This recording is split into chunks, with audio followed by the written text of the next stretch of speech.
Welcome to the Holy Mischief Podcast. Here we shine a light on the hidden gems of Cartersville and Bartow County. Helpers, creators, and everyday heroes spreading love and kindness in extraordinary ways. Think of us as Mr. Rogers for adults, sharing stories that spark hope, joy, and a little bit of holy mischief along the way. Pull up a seat, neighbor. It's time to meet the incredible people making a difference in your backyard. Hey, everybody. Welcome back to the Holy Mischief Podcast. I have with me today Mayor Matt Santini, and it is a pleasure to have you with us. It is. Pleasure's all mine. Thank you so much for having me. Yeah, so you may have heard of Holy Mischief from Holy Mischief Minutes on the radio. I like to think of them as a way to disrupt someone's day with kindness and love. And I am hoping that people will hear stories of Holy Mischief and be inspired to start a movement of Holy Mischief wherever they're at, no matter what their faith is. So I wanted to talk to you to get to know you, because I bet being a mayor and working in the various places you have, you've probably seen a little bit of Holy Mischief over the years. Yes. And again, I do appreciate the fact, not just because they're on the radio station I happen to manage, but yeah, it is a great breakup in the day when you give a message just to, hey, just step out of yourself just for a second, take a minute, take a deep breath, and just be kind to somebody. Yeah. Diane Tate, who I served on council with for several years, she used to say, she goes, just smile at everybody you see. You might be the only person that smiles at that person in the entire day. And I often think about that advice. She certainly lives it, and she spreads a lot of smiles herself. But when you take just a moment, if it's holding a door open for somebody or just looking at somebody and saying hello, everybody's dealing with stuff. But if you can just be a tiny little blessing in that day, you can have a real impact on other people's lives. So. Yeah, absolutely. Such great advice. It's great to try to follow. It's not always nobody's easy. Got a perfect record in that. Right. I probably lose more than I win, but when I think about it, I'm pretty good. Yeah, and I think it's a habit that you have to form. You have to be intentional sometimes. Sometimes it just happens, and that's really when it's magical. But sometimes I think it's important to make it a habit so that you can be transformed and other people can see that excitement and that joy and that love. And it really is a ripple effect.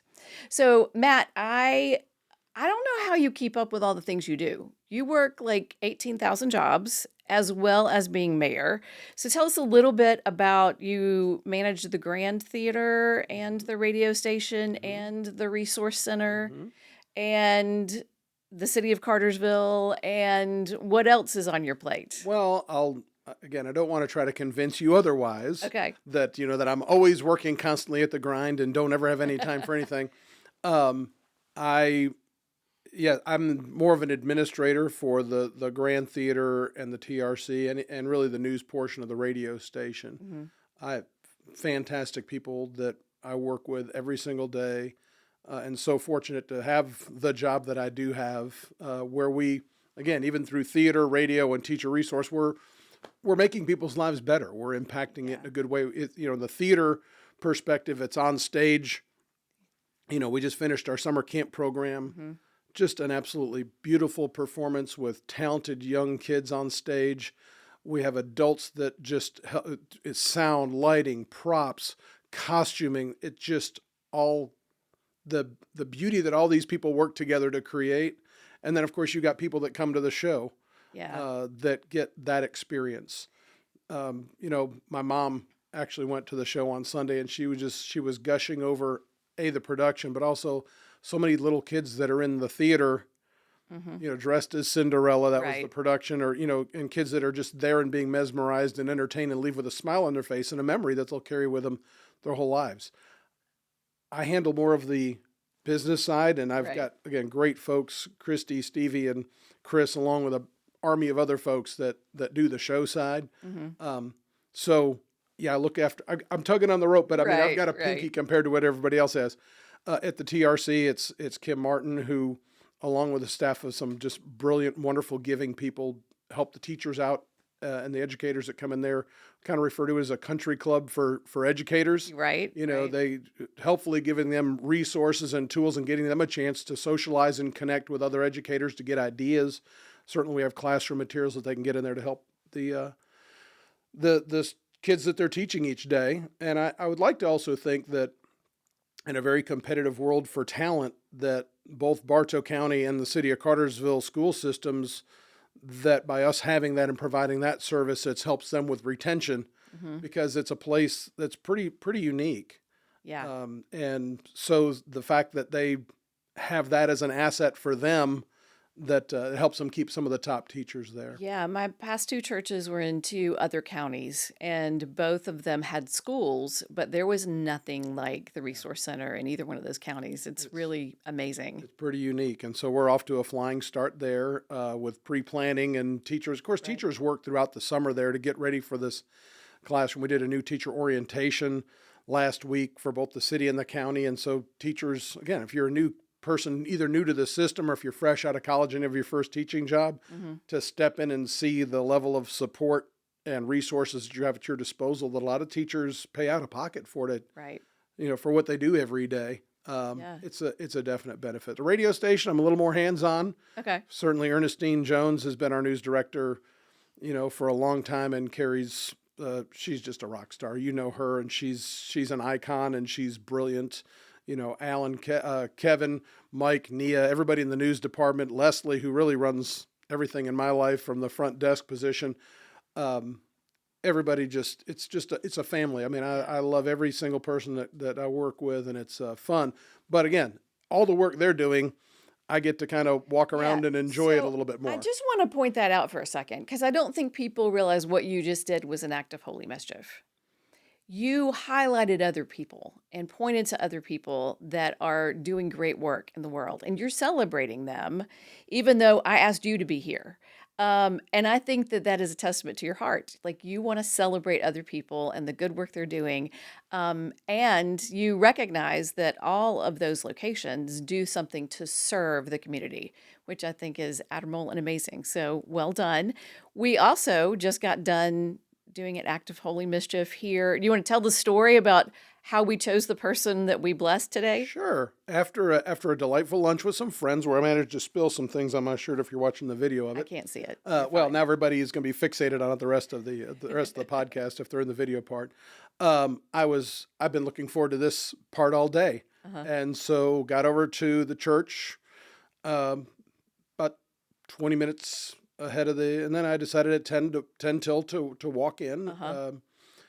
Unfortunately, I didn't look at the actual invitation that said that we were going to be at a different location over at Georgia Highlands. So I may have violated a few traffic laws to get here as quickly as I could. Yeah. And first thing I did when I walked in is I saw the campus police officer, and I just said, "Where is the podcast studio?" Because I have no idea. And so she walked me here, and you were kind enough to walk back down with me and have and brighten her day with a Holy Mischief, a citation of greatness. Is that what it is? An awesome citation. So I got these on Amazon. I can't remember the first place I saw them, but I'll always have these at the ready. And if someone does something just fun, or if I just want to celebrate for someone for no reason, there's like check boxes of things that you can: blatant likability, good hair for days, good parking karma. And the check boxes, I can check off the ones that I want. And then there's also, hey, you're making everybody else look bad, but way to go. And so we were able to give that to the campus police who helped you find the studio. It's great to be able to be here at Georgia Highlands. I think it's one of the hidden gems of Cartersville, and be able to use their podcasting studio. They have students that want to learn how to do this, and so they have this at the ready. I think it's great. Yeah, and this is a really nice setup. Not quite as nice as I'm saying this is a little bit nicer. Comforting studio than we have at WBHF. It's a little bit bigger. It is, yes. We got a couch, we got cushion stuff. Yeah. It really helps out for everybody that's listening. They can't picture all that. Yeah. But this is a fantastic it's setup. really, really nice. Oddly enough, Dr. Hobbs and I spent the morning together at another event that was positive and uplifting together. And I know he's constantly looking for ways of getting the community.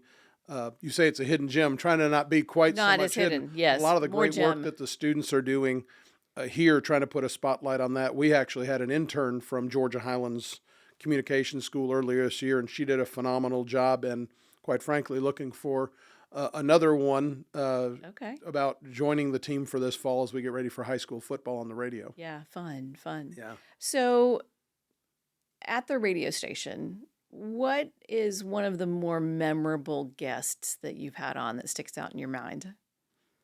Well, I mean, you're going to know this person. I mean, I don't know if he's a guest. He was part of our family, but Joe Tilley. I mean, the history Oh, of WBHF just yeah. turned 79 years old back earlier in July. And, Joe was a staple going back well before my time there. But, I've been in Cartersville in some form or fashion since 1990, late Yeah. 1990. And, my wife, Anthea, she now owns McStats Printing with her sister. It was a family business, and that's how I got to Cartersville. But Joe Tilley's always been around in some form or fashion. There used to be Pal's Car Wash across the street, and the owners there were Sam Smith and Robert Dabbs, and they put a big gorilla out in the window and called it Joe T. And even they put it in the back of a truck and paraded around town. But Joe was a staple on Thursday mornings, either whether it was with Herschel or then by himself. He was just, you talk about somebody with Holy Mischief. He always a smile, always you just felt good being around him. And he was always Joe Tilley. I don't know that I've ever seen a time when he wasn't on. Authentic and just happy and joyful. But, so I label him as a guest. I'm kind of cheating a little bit there. That's fine. But again, you think about making other people's lives fun, inviting, and bringing a smile. Joe certainly did that for countless people for a number of years. Yeah. If you could wave a magic wand over Cartersville, what would you wish for? I don't know. We might have to edit this out. Okay. No, I wish that we could solve the problems that nobody else has been able to solve. Talk about it an awful lot. And they're the things that people talk about. Yeah, you can complain about traffic. Right. That's fine. Downtown, people complain about parking. I tend to look at the opposite side of that. It's like, okay, so if our biggest problem is that we have too many people wanting to be downtown, right, what does the opposite look like? Right. It's a much larger problem. And I think the challenges we face, a lot of other places would trade places with us, like trade problems for problems. But getting back to the magic wand thing, to me, the three things it's homelessness. And, tied to that is mental health and addiction. Yeah. And I think if you can somehow monetize mental health services or get the state back in it and do it right this time, that would be very helpful. And of course, the addiction services, it would solve some to, I think, a great percentage of the homelessness. Like I said, if we were to solve it, we'd be the first to do it. But those are the things that people really tend to think about, there needs to be a solution for this. It's like, well, show me somewhere that's done it. We'll follow that model. This is me just thinking out loud, but I would guess if any city in America would be able to, that Cartersville has a good shot at it because of the generosity of the people and the people that worked together to make the community better. Because I think the magic wand for that is there, and it's really us working together, sitting at the table together, having discussions, putting egos aside. I think that's possible. Yeah. And I'm excited to have those conversations. I like that. That's good. All right. What are you proudest of? Well, I don't know if you saw the look on my face when you were talking about me. I don't take compliments very well. I noticed. So I try not to. I would tell you, unrelated to mayor stuff, I guess I don't get proud of myself very often. The last thing that I did that was that I would say I was really proud of myself was when I'm 57 now. When I was 55, I had a torn meniscus. And my wife, through our gym, we had the previous year she had done what's called a Tough Mudder. One of these 5Ks where you go over all these things and you get filthy and do all this. And so we had set out, I was like, next year I'm doing this with y'all. I just wasn't in a place to be able to do it. And so I ended up tearing my meniscus actually while I was running while we were on a cruise, just trying to stay somewhat healthy on a ship, and I had to turn meniscus. And the doctor had told me that you weren't, I said, can I do any more damage to it? It hurt pretty badly, but he says I couldn't do any more damage to it. So the surgery was scheduled like a week after the Tough Mudder. So at the age of 55, I wrapped it up as best as I could and did a Tough Mudder with a torn meniscus. Okay. So, yeah, that's that. As far as mayor goes, I don't feel like I accomplish anything personally. And I work with the city council and certainly Dan Porter, our city manager, and the entire city staff. Again, talk about, it's not a deflection thing. When I get compliments about the city, it's not really about anything I've done. It's a firefighter. We had to think about how hot it is as we're recording this.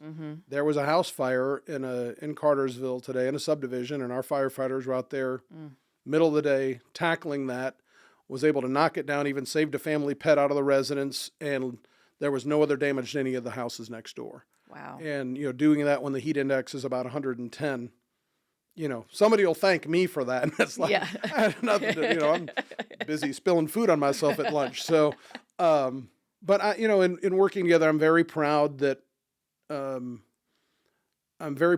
industrial park is filled up. There was a period of time when taxpayers had put in an awful lot of time and investment into that. And, some of the things we're building now are kind of a dividend of that hard work. Calvin Cooley and I, Calvin's our mayor pro tem, he and I had gotten together and we're talking about, the football team does a Summer Hill Remembrance Day or Summer Hill Heritage game each year now, where they, kind of keep that memory of how things used to be and how they've gotten better and preserving the heritage of Summer Hill. Right. That was born out of a conversation that he and I had while we were at Summer Hill, and just asked Coach Foster, and they've just took the ball and ran with it. Okay. It's sometimes it's just having an idea or just kind of sharing. But I'm proud I'm proud that it happened and that it's continued. Again, not saying I was the one that did it. I just happened to be kind of there at the same time. Yeah. So Summer Hill, for those who don't know, would you kind of give a little explanation? Because I found out about it through the Chamber of Commerce and was able to go to the museum and tour, but not everybody knows about that. Yeah, the Summer Hill School is the old segregated school in Cartersville, and after desegregation, it just kind of sat there for a while. And there was a project some years ago where the Housing Authority got some federal money and it was restored. And Calvin, along with, again, I start naming people, there's no way I can name everybody, but they now preserve that area. They do after school programs. There's a computer lab there. There's homework support. There is a museum there, and just do a number of great things and provide support for that part of the community. That's where it's pretty easy to have folks around and to be able to do some good things. Yeah, so it's great. Great. If you were to issue a Holy Mischief challenge to someone listening, what would you want to encourage them to do? Well, I'd look at myself first, right when you said that, because I'd mentioned traffic is just to be a little bit more kind in traffic and be a little more patient. Okay. As I was going through the four-way stop at Cherokee and Bartow, there were two people that decided that they were there first, even though neither one of them came to really much of a stop because they were trying to beat me through there. And fortunately, nothing happened. But even though there's always a police car perhaps parked there. There I mean, there's not always a police person in the car, but there's always a. my beautiful daughter Madeline, she's 28. She lives in Cleveland, but she's kind of a road rage person. And I always say, hey, listen, at least you're not in an accident, or that person didn't want to do that, or just be thankful everything's okay. But then 5 minutes later I might be yelling about something too. So I think that would be the thing, to try to extend grace to those people that may not be paying attention, other than if they're on their phone. You can scream and yell at them and honk at them if you want to, because there's no excuse for that. Yeah. Awesome. Well, thank you so much for joining us. One last thing before we close. I have a Holy Mischief button and a couple of cards for you. All right. So, here you go. Thank you. The Holy Mischief button is for, if you want to wear that and someone asks you about it, you can tell them about it. Yeah. The cards are just a little something to say thank you for coming on. One is for you, and the other's for you to treat somebody else. If you take it to Noble and Maine, they Yeah. will. Coffee is on me. So, Thank you for that. That's yeah, great. I'll be happy. Our Rotary Club meets at Noble and Maine, and they that's do right. such a wonderful job. It's about social intersections. There's certain places. I think music and sports both unite us in ways that a lot of they're great ways to find commonality, or when there's an event, downtown. It's a great social intersection, a place for people that may not be around each other to see each other and kind of learn more about each other. And I think Noble and Maine is kind of It's a one of hub. those places just organically because the atmosphere there, and I know our Rotary Club enjoys meeting there on Yeah. Tuesday mornings as well. So these will get put to great use, and this Awesome. button will get worn proudly. So thank you Nice. so much. Now I'm going to challenge back to you. Oh, okay. A lot of times I'm asked to speak places, and I think I'm pretty decent at this, but I'm very rarely asked back. So my challenge will be, when are you going to have me back? But you don't have to answer that today. There may Okay. be another time down the road. So right now we're doing seasons, and this is season 2. There you go. So because you have offered, you're definitely in season 3. Well, no, now I feel like I've pressured you and you're obligated. No. Okay. At this point, what I want to challenge you is to come back with more stories. So look Well, for there's Holy plenty of that. Mischief. There's plenty of that to be Yeah. had. And so share some more. We'd love it. Awesome. Thank you, Shannon, for having me. This was great. You're welcome. Thanks for listening. We hope you enjoyed today's dose of hope and holy mischief. A big thank you to Trinity United Methodist Church for sponsoring this podcast and supporting stories that uplift our community. Until next time, keep spreading kindness and making a difference. And remember, God loves you, and so do I.